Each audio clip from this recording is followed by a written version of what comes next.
NCPCR राष्ट्रीय बाल अधिकार संरक्षण आयोग। आइए जानते हैं यह कैसे कार्य करता है। एनसीपीसीआर राष्ट्रीय बाल अधिकार संरक्षण आयोग की गाइडलाइंस 0 से 18 यानी 0 से 18 वर्ष के बच्चों के अधिकारों, सुरक्षा और विकास की प्राथमिकता देती है। प्रमुख दिशा निर्देशों में स्कूलों में सुरक्षा, साइबर सुरक्षा, बाल संदिग्धों का आकलन, देखभाल गृहों सीसीआई के नियम और यौन उत्पीड़न पोक्सो के खिलाफ सुरक्षा शामिल है। यह आयोग बाल अधिकारों के हनन की जांच और सुरक्षात्मक कार्यवाही करता है। राष्ट्रीय बाल अधिकार संरक्षण आयोग एनसीपीसीआर की स्थापना संसद के एक अधिनियम दिसंबर 2005 के तहत मार्च 2007 में बाल अधिकार संरक्षण आयोग अधिनियम 2005 के अंतर्गत की गई थी। कहने का तात्पर्य है ये एक ऐसा पोर्टल है जिसमें बच्चों की सुरक्षा सुनिश्चित की जाती है। एनसीपीसीआर के प्रमुख दिशा निर्देश और क्षेत्र: स्कूलों में सुरक्षा, गाइडलाइंस फॉर स्कूल सेफ्टी, क्योंकि आपको पता है कि स्कूल में ही बच्चों के अधिकारों के बहुत सारे हनन होते हैं। तो स्कूल परिसरों में बच्चों की सुरक्षा के लिए जिनमें शारीरिक, मानसिक और साइबर सुरक्षा शामिल है, दिशा निर्देश अनिवार्य है।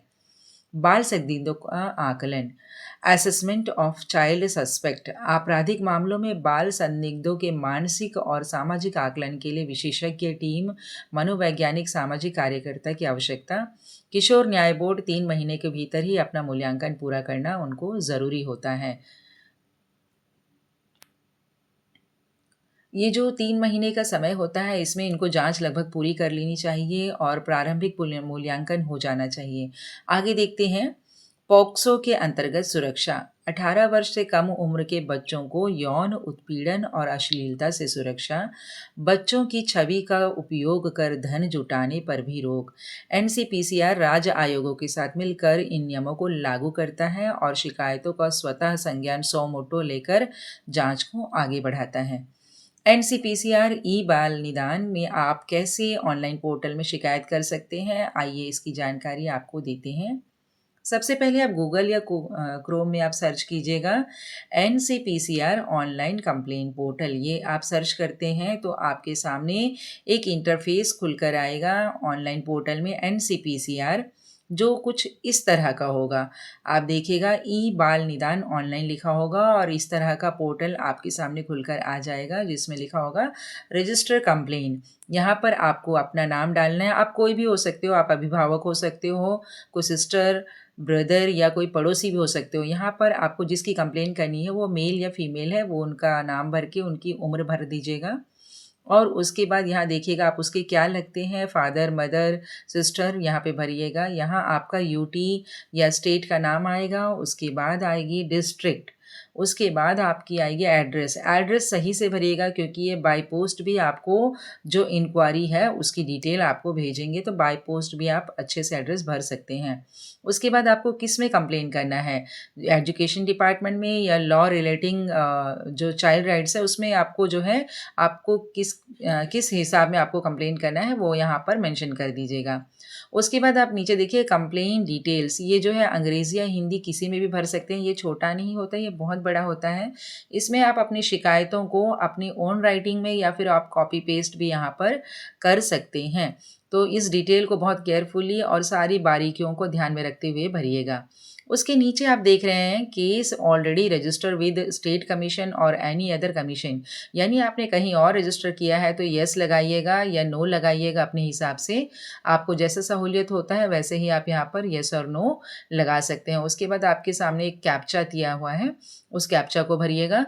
अब नीचे देखिएगा लिंक, ये जो लिंक है कभी हो सकता है कि ये जो बाल सुरक्षा से संबंधित जो भी मामले हैं, कोई लिंक आपने कहीं देखा हो, कहीं इंस्टाग्राम में देखा हो या यूट्यूब में देखा हो, व्हाट्सएप में देखा होगा, टेलीग्राम में देखा हो, तो जो भी लिंक है वो लिंक आप यहाँ पे साझा कर सकते हैं कि मैंने वहाँ पर देखा है। और उसके ठीक नीचे आप देखिए अपलोड फाइल, यहाँ पर ऐड का जो बटन है ना उसको क्लिक कीजिएगा तो इस तरह का एक आ जाएगा आपके सामने इंटरफेस। चूज़ फाइल दिया है, यहाँ पर आप मान लीजिए कोई लेटर कंप्लेन किसी को लिखे हुए हैं तो वहाँ से आप सेलेक्ट करके यहाँ पे उसको दबा दीजिएगा जिस चीज़ को भी आपको एक फाइल में रखनी है, ये यहाँ पर आ जाएगी।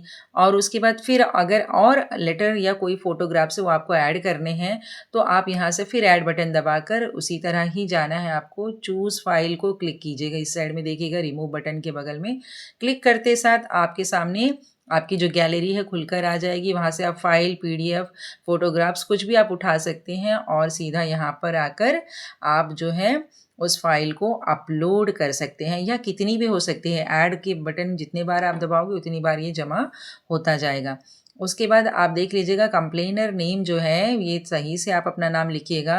आपका एड्रेस, आपका नाम, आपका ईमेल बहुत ज़रूरी है। यहाँ तो हमने गलत ईमेल और फ़ोन नंबर अपलोड किए हैं, तो आप अपना नंबर और ईमेल जो है बिल्कुल सही से अपलोड कीजिएगा, क्योंकि यह बहुत ज़रूरी है, क्योंकि ये ऑनलाइन पोर्टल है, ये ऑनलाइन ही आपसे संपर्क करेंगे।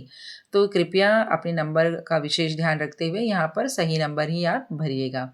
इस तरह से जब आप फॉर्म पूरा भर लेते हैं, ज़्यादा इसमें दिक्कत नहीं आती है, तो आप जो है नीचे जाकर देखिए, सबसे नीचे में देखिएगा, नीचे लिखा हुआ है रजिस्टर कंप्लेंट। इसको आपको क्लिक करना है और क्लिक करते साथ आपकी जो ये रजिस्टर कंप्लेंट है, ये कंप्लेंट जो भी आपने भरी है, वो रजिस्टर एनसीपीसीआर में हो जाएगी और कुछ इस तरह के आपके सामने पेज ओपन हो जाएगा कि your complaint has been registered successfully. Complaint ID आ जाएगी, हमने हाइड किया हुआ है कंप्लेंट आईडी, और आपकी ईमेल आईडी आ जाएगी। तो इस तरह से आप कर सकते हैं। बाय पोस्ट भी आप जो है कंप्लेन कर सकते हैं, अगर आप ऑनलाइन में नहीं करना चाहते हैं तो ये पोस्टल एड्रेस दिया हुआ है, आप इस पोस्टल एड्रेस को लिख कर बाय कंप्लेन भी कर सकते हैं।